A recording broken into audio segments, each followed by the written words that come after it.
always want to make sure that the dog is calm before you even open the door. Okay, she knows where she is. This is where she had her training, so she knows with me she can't start to bust out. If they do try to bust out, you're going to firmly close the door, okay?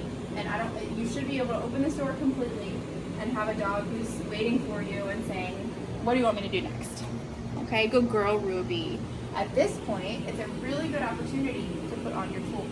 You don't want to let a dog out of a crate without tools, because then it turns into a game of catch me if you can in every direction, and you have no way to hold them accountable. Okay, so I'm going to go ahead and put on the collars.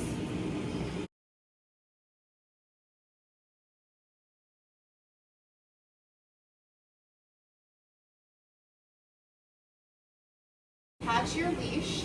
So if you are having trouble with your dogs rushing out of the crate without a leash, go back to the leash for a couple sessions. That way you can pattern exactly what you want them to do, okay? So what I'm going to do is stand up and back away. I'm going to use recall. I don't want to use break because obviously that's going to shoot them out like a cannon, all right? And that's what they're struggling with. Good girl. Sit. So you see how she almost shot back past me? I used my leash and quick guided her into a sit, okay?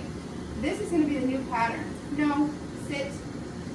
All right, and clearly she's not used to coming out of her kennel with this much expectation of being calm and recalling to a person and going to a sit. Then I'm going to repeat it, and I'm going to keep repeating it until she has a perfect one, and then we'll end it, okay? Kennel. Good girl. So think of it like dress rehearsals for a main performance. You're going to keep practicing until you get that perfect rep where you're going to praise heavily and then end it. And then imagine if you do this every single time you get them out of the kennel, all of that crazy behavior is just going to go away because they know that this is the only thing that's accepted.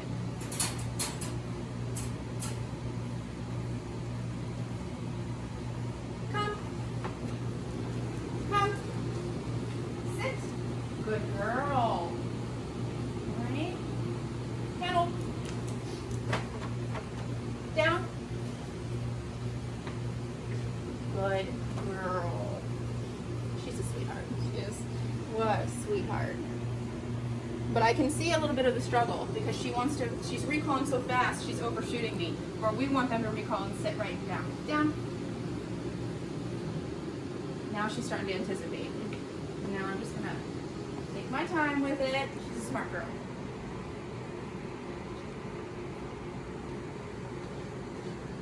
Come. Good. That was our best one. Good girl. So now we're going to end it with a heel out of the room. Heel.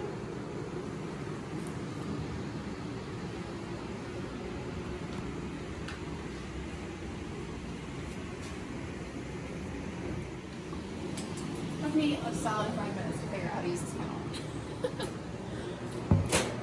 Good thing it's not an IQ test. Kinda is. Okay, so like I said, should not be rushing out of the kennel without permission. So if he tries to do that, I'm going to shut the door firmly. Okay, I can't have a conversation with a dog who's rushing out at me when I'm still trying to put on the collar. So that's issue number one. Stay consistent enough with that, and you won't have that problem.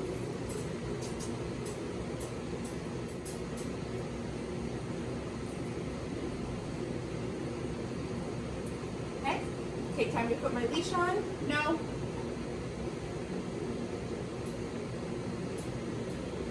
Good. Okay. I need a dog who's looking at me for directions and not taking it upon himself to make his own choices. All right, because his own choices are ones that his owner doesn't like, where he's rushing out with all this energy. Okay. Come. Sit. Good. Heel.